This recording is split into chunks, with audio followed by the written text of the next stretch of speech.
Welcome, friends, to the Someone Gets Me podcast. I am your host, Dianne Allen, and I am so delighted that you're here. This podcast was created because I believe there is a visionary leader inside each one of us who is waiting to be seen. In each episode of Someone Gets Me, you will hear useful tips from successful visionaries who will share their stories about how being seen has allowed them to take their vision out into the world with action. Hi friends, it's Dianne here, and I have a really cool person you are going to love to listen to. Her name is Laurel Elders, and she's from Tucson, Arizona. And she has come into my world with this amazing fiery energy that you are just going to love to hear her. Laurel lives out in the desert, and she helps people who are those of us, the visionary ones, us, those of us who are intuitive, those of us who are professional, and those of us who maybe don't feel understood in the world. That's her specialty. She gets us. How about that? She's also a mother of 4, and she's an artist, and she is a creative person, not only in her work, but in her family life. And she's an author like I am. So there's a lot of similarities. In fact, when I first met her, I thought we could be sisters easily, soul sisters. There's so much in common that I'm not even sure where we're going to start the interview because there's so many neat things. She might have to do 2 interviews. I don't know.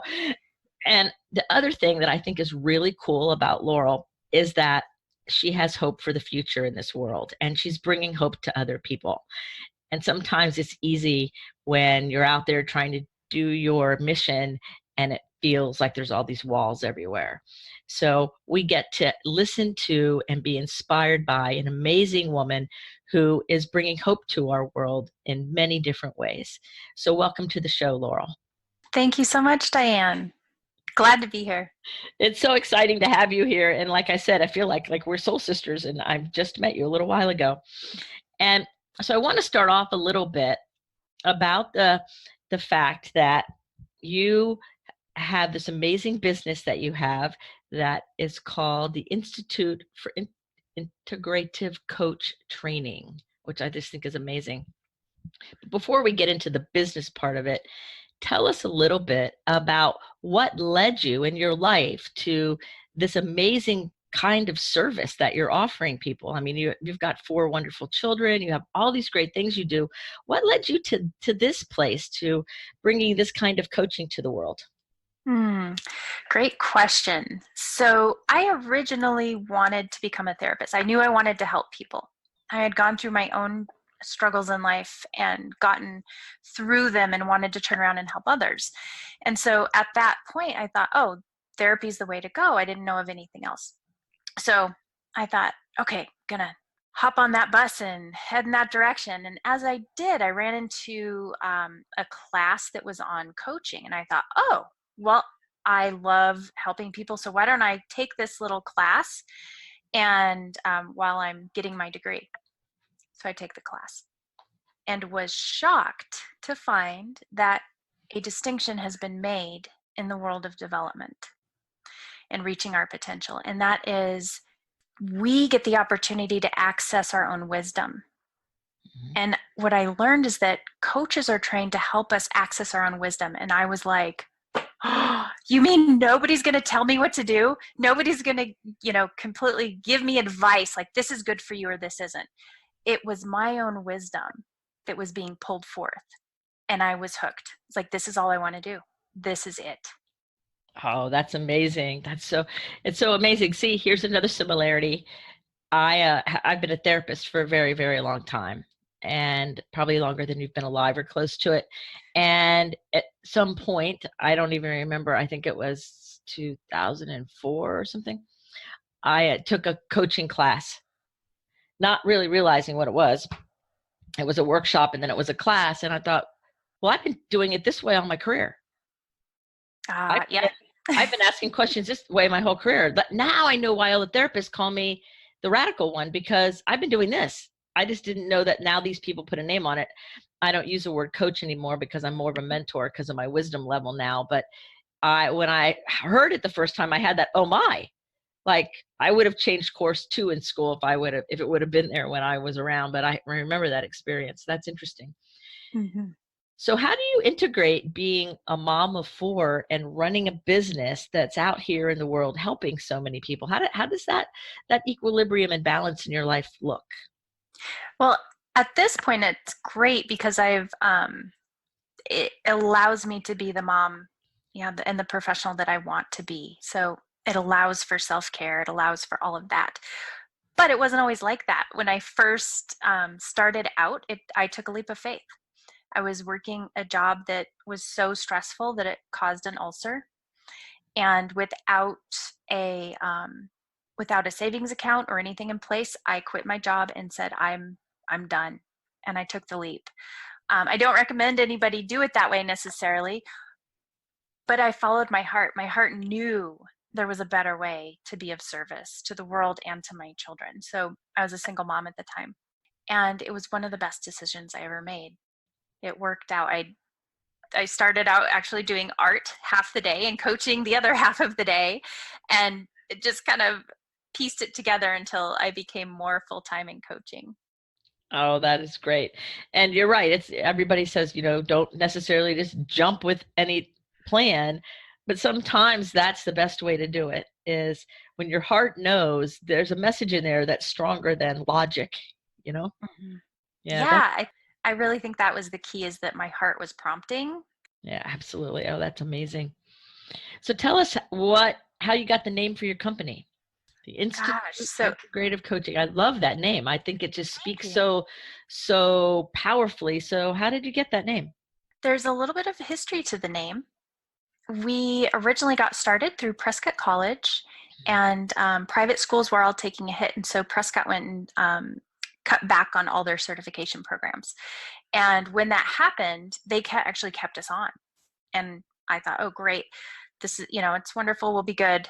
And then what happened was one day I was sitting there, and the name, it was almost like this name just came to me. It said, "You will be the Institute for Integrative Coach Training." And I thought, well, that's odd. We're doing great at Prescott and everything's going well. And about 3 months after that, Prescott contacted me and said, "You know what? I'm so sorry." This was about a year after. "We're going to have to, we just can't continue." And I thought, oh, interesting.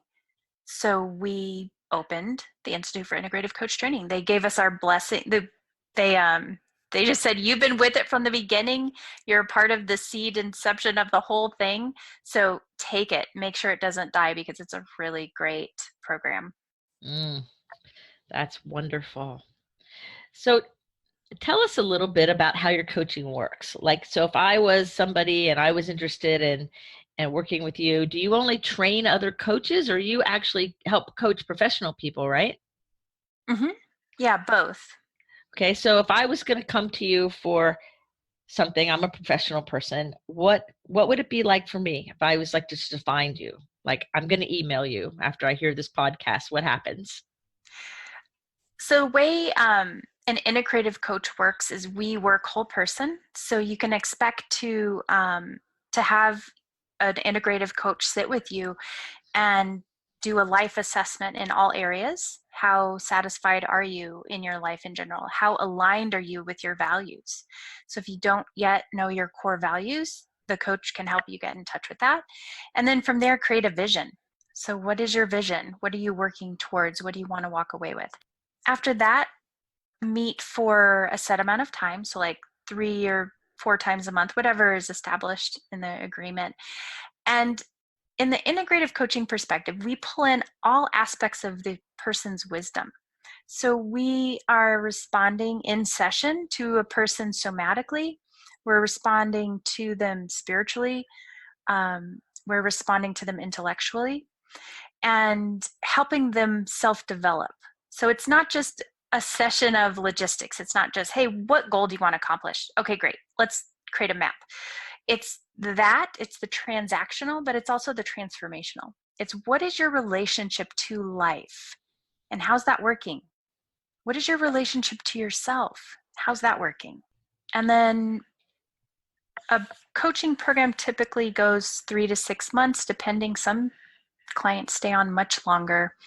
And after about 3 months, we do a whole in-person assessment again to see what development points have happened, what new epiphanies have, or pinnacles or milestones have you reached. Oh, that's wonderful. So do you do all of the work virtually or in an office, or like, so if somebody wanted to see you, I'm in Florida and you're in Arizona. So if somebody in Florida was listening, they could work with you online, right? Absolutely. Yeah. Oh, I do both in person and online. Most coaches have a combination. right. I mean, I do that. I see people. I act more as a like intuitive spiritual mentor person, and I see people in person. I go to some people's homes, and I also have an office, and then I also do things online. So yours sounds very similar to that. Mm-hmm. Yeah, absolutely. So tell us a success story without, of course, divulging any kind of information, but it's very interesting that somebody is looking at the whole person in coaching, because that's rare in the coaching world. Mm-hmm. And it's also interesting that you look at the spiritual piece of it as well. And from listening to you, it sounds like you have a nice level of intuition happening along with that. Mm-hmm. Do you have a success story that pops in that you'd like to tell us? Like, just so we can kind of get a feel for what kind of transformation happens, because that transformation piece is unique. A lot of coaches don't do that. They do the more transaction part, which is what coaching was developed to do. So this is like a hybrid kind of, it sounds like. So what would a success story sound like? My most recent favorite one is a client that came to me. One of the coaching niches that I've taken on is helping women break free from emotional eating. And I had a client come to me for that. And then it was interesting because we ended up working more on just day-to-day things. And then finally, it was about 2 months in, she said, okay, I'm ready. I'm ready to do the work.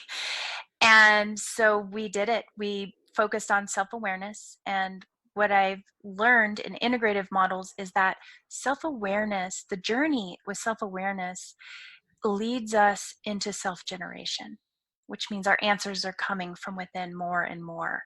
We have more capacity. And once we become self-generating, we then are able to hold and sustain success long term. So it's no longer a roller coaster ride. And so we went into the self-awareness, and from that, she started looking at healing parts of herself that needed some grief work, and got on the other side of that and was just free. And it's so fascinating to me. I want to bring this up because coaches don't do therapy. We do not do therapy. We're not trained in therapy. We're not licensed. We refer out. We know exactly where those lines are. But in this situation, she did her own work. Mm-hmm. I just held the container for her self-awareness. And it was really beautiful. Oh, that is just spectacular. And I'm sure it was so empowering for her too, to see that she could do her own work with somebody holding the safe space for her, and really build a level, probably I'm getting goosebumps even thinking about it, of confidence and awareness that transcended even what was happening. Like, how cool is that? Yeah. I love it. Oh, I love that. That just makes me speechless in so many ways. It's just so beautiful, that to be witness to something so amazing and transformational for somebody. So I'm going to put you on the spot for a second, Okay. and because it's popping in to ask you this question, so we're going to go with it. The number one reported or emailed question to me from all the listeners around all the countries around the world, they always are asking me about to interview my guests and to speak personally about helping somebody with procrastination. And, procrastination comes from lots of different ways and things like that. But what is maybe something that you could say, or an example you might have to help somebody who might be listening that procrastinates, and how could they start making steps toward being free from that? That's a great question. So the number one thing that I've found to be helpful is looking at the underlying motivation, because we're all different. So what is the underlying motivation for the procrastination? Because based on your motivation, that's going to determine what's going to be more effective approach. I have a fun story around that. My friend's dog, she got this brand new dog, and he was just so excited. When she took him for walks, he was just obnoxious. He was pulling her everywhere, and she almost gave up. Like, I can't take this dog for walks. And then she learned that there were three primary motivations for dogs. One is food motivated, one is praise motivated, and one is prey motivated. So she learned he's prey motivated. He was trying to attack or go after things. And so she gave him a ball, put it in his mouth. Now he walks fine because he thinks he has his prey.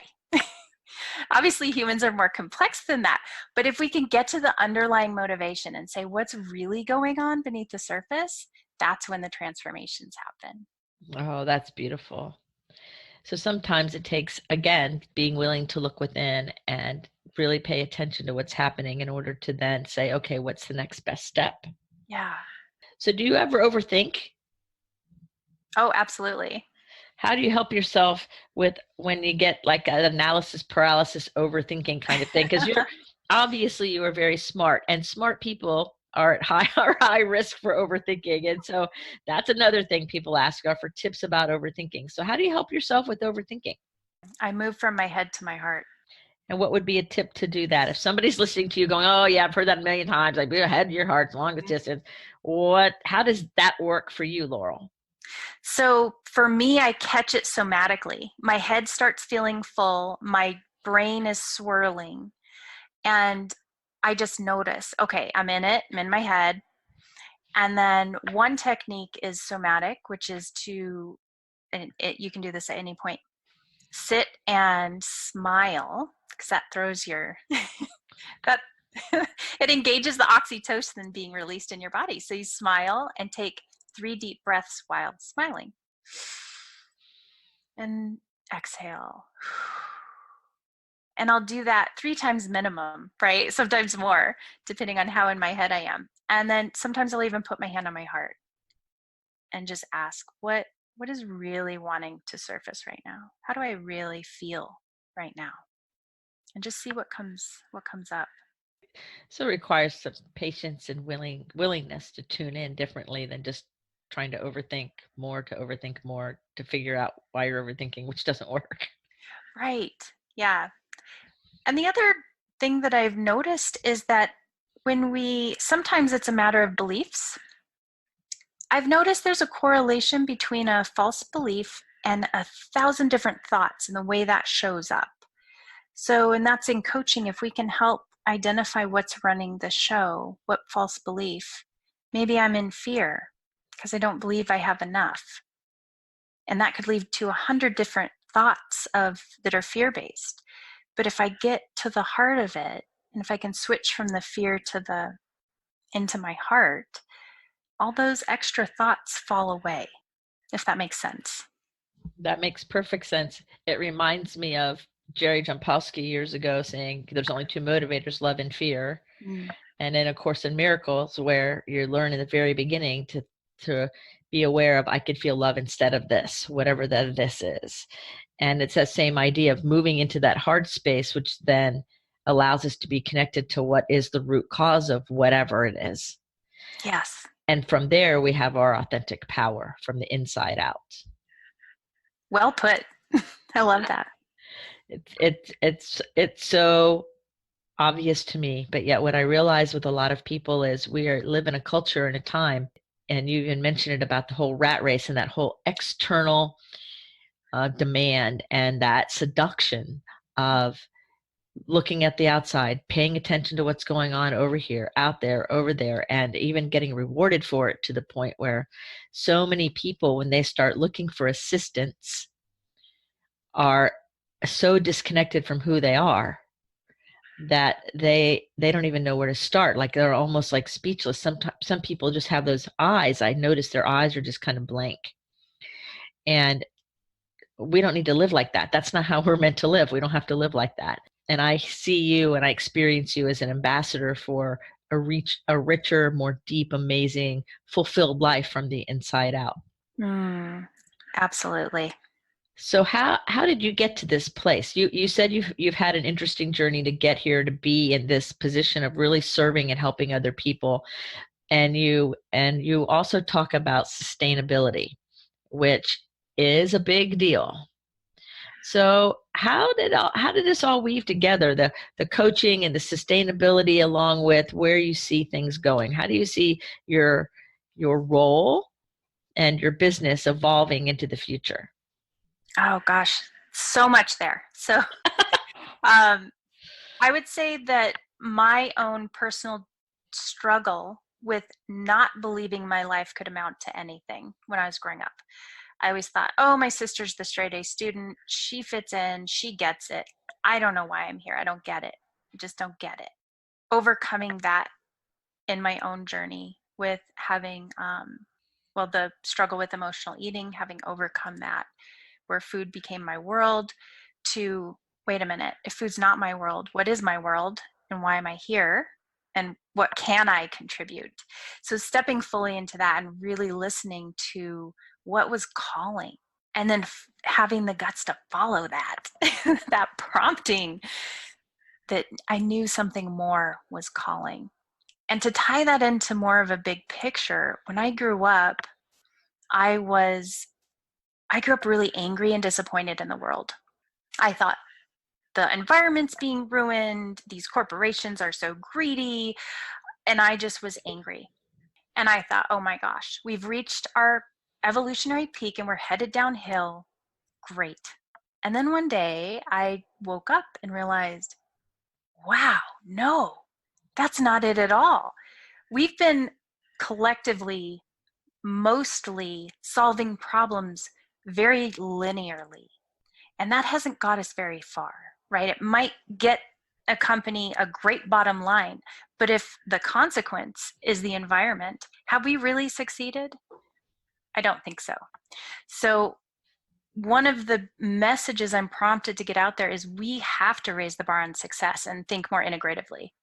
And to do so would benefit everyone, because not one person, not one CEO wants to wake up and say, I want to ruin the environment today. Not one. That's not in their hearts.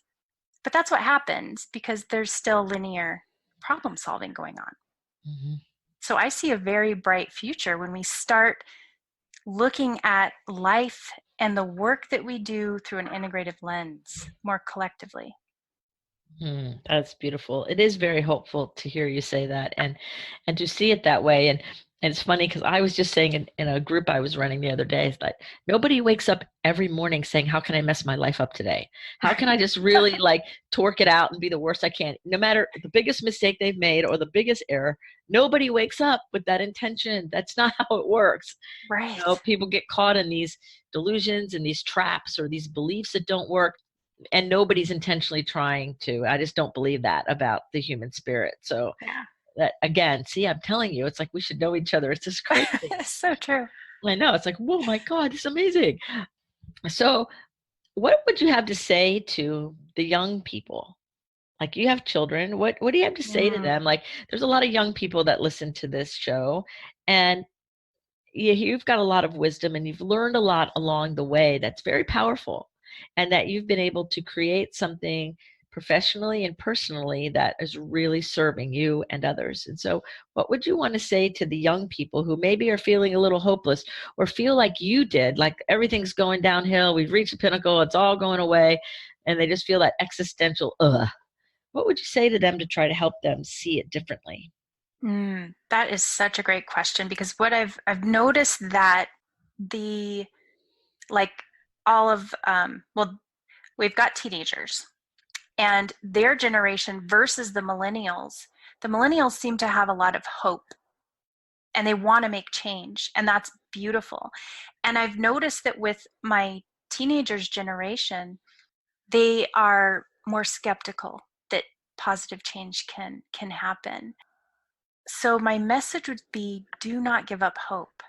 It is possible and you can be a part of the solution. And we all can, right? Not just the younger generations. And to also look within. That the younger generations are the first ones that are contending with a lot of external stimulation. So they haven't yet been introduced to themselves in a deeper way, if that makes sense. Mm-hmm. Like the Course in Miracles says, you have been taught what you are, but you have yet to allow what you are to teach you. And I think that can empower anyone at any generation, but yeah, especially the ones that are contending with the media and all of that external stimulation. Right. Yes, because it's a different worldview to go within first and then act upon the world, and that's really what we're designed to do. And so it's like that orientation piece that's so critical. That's the difference between feeling hopeful and optimistic in a sustainable kind of way, and then or being freaked out and afraid and skeptical. Mm-hmm. Yeah, absolutely. That's wonderful. Let me see if I think I have other questions. I'm sure I do, because I think this is like so hilarious how much we agree on so many different things.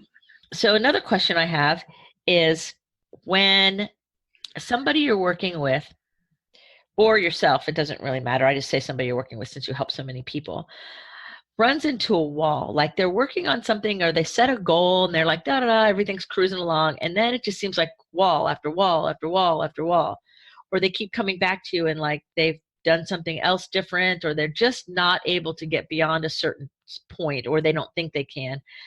What would be something that you might do to try to help them get on the other side of this kind of block they might be experiencing and they don't really know how or where it came from? That would be going directly to what I call our core beliefs in life. At the very base, it's kind of like the root. What's in your roots?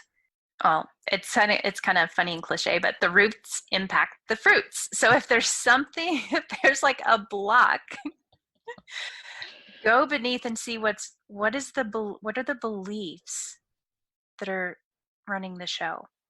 And in my work with the Course in Miracles, I looked at, there's typically one underlying false belief, or you could say core wounding, that led us to be afraid and believe in lack in life.